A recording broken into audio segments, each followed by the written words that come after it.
Você sabe o que é jornada de trabalho integral e parcial? É sobre isso que vamos falar hoje. Eu sou Samantha Damasceno, advogada trabalhista aqui no Mota e Silva Mignoni Advogados, e hoje vamos falar sobre jornada de trabalho parcial e integral. Mas antes de começar, se inscreve no nosso canal, curte esse vídeo e ative as notificações para que toda vez que a gente venha falar algum assunto trabalhista, você seja notificado. Bom, pessoal, primeiramente a gente precisa entender o que é uma jornada de trabalho. Jornada de trabalho é o tempo em que o empregado fica à disposição ou prestando serviço para o empregador. E essa jornada ela pode ser integral ou parcial. O que seria essa jornada de trabalho integral? A CLT e a Constituição Federal estabelecem que a jornada de trabalho integral ela pode ser até 8 horas diárias e 44 horas semanais. E se ultrapassar esse período, Samantha? Aí vai incidir em horas extraordinárias, ou seja, horas após a hora normal da jornada de trabalho. Samantha, mas temos alguma exceção? Sim, nós temos diversas exceções e eu posso trazer para você como exemplo a hora do bancário. O bancário tem uma hora diferenciada estabelecida por lei, que é de 30 horas semanais, podendo chegar até o máximo de 40 horas semanais. E se ultrapassar isso? Também incide em horas extras e podendo o banco até ser penalizado.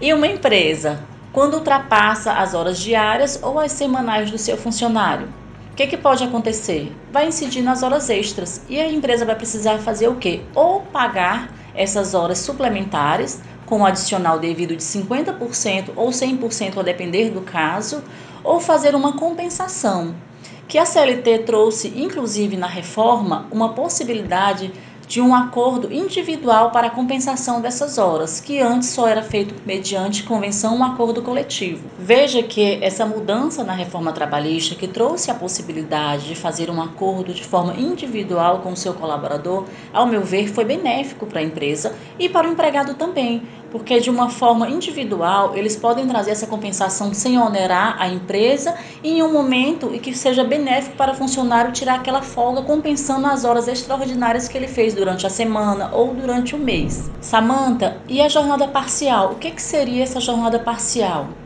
Como o nome já diz, é feito o trabalho de forma parcial, num período parcial de tempo.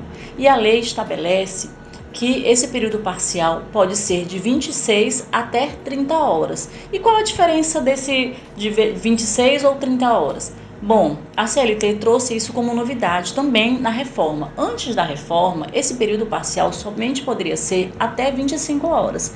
Com a reforma, teve essa distinção de dois períodos distintos que pode acontecer.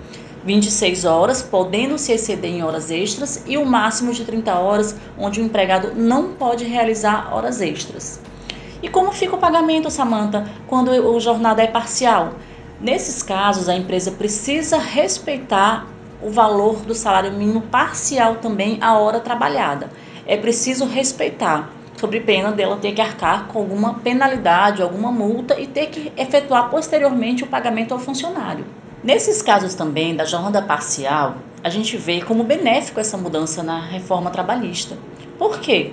Porque o empregador que tem uma empresa em que não precisa de um funcionário o dia inteiro a seu dispor, ele pode contratar legalmente, assinando carteira com todos os direitos trabalhistas, mas de forma parcial, dando inclusive a liberdade ao empregado de trabalhar em outras empresas no outro regime também, em outro horário, diverso daquele que ele já foi contratado na primeira empresa.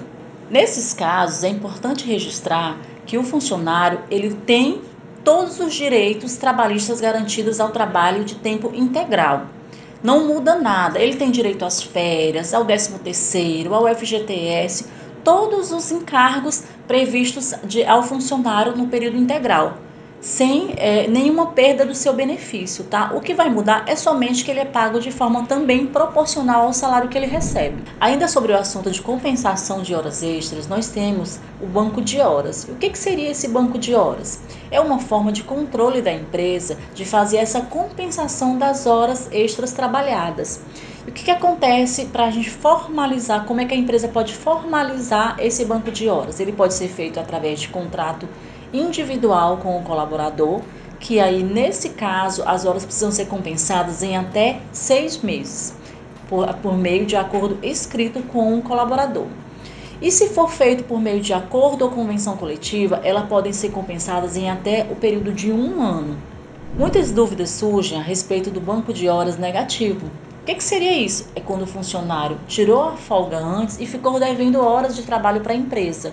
O que acontece? A empresa pode descontar?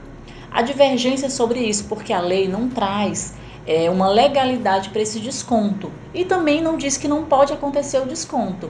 Então, esse desconto somente poderá ocorrer se houver um contrato com o colaborador, com o empregado, ou por meio de um acordo ou convenção coletiva, se for firmada essa possibilidade de desconto em razão do banco de horas negativo. Só que neste caso temos que lembrar que a lei estabelece um limite legal para desconto na folha do funcionário. Outra pergunta bastante recorrente é qual é a vantagem para o empregado ter esse banco de horas ou fazer essa compensação, uma vez que ele vai trabalhar mais do que o horário dele normal. Sim, eu entendo que tem muitas vantagens para o empregado, porque ele consegue estender as férias dele, caso seja necessário, ele consegue ter uma folga em um dia para dar um auxílio na família, para participar de algum evento na escola do seu filho. Ele vai lá e conversa com a empresa, né, e faz essas horas extras para depois ser compensado e estender o período de lazer dele com a família ou para resolver algo que ele entenda que é necessário naquele momento e ele não tinha aquela folga. Então, sim, o banco de horas e a compensação veio para facilitar tanto a vida do empregado como a vida do empregador, que também vai deixar de onerar a sua folha de pagamento e organizar melhor o seu RH com a organização do banco de horas. Então, pessoal, foi sobre isso o nosso vídeo de hoje. Espero que tenha ficado claro para vocês o que é a jornada de trabalho integral, parcial, banco de horas, a compensação. Mas se ficou alguma dúvida, escreve nos comentários que a equipe do Mota e Silva Mignoni vai tirar as suas dúvidas sobre esse assunto. Curte o nosso vídeo se você gostou, faz o seu comentário e se inscreve no nosso canal. Até mais!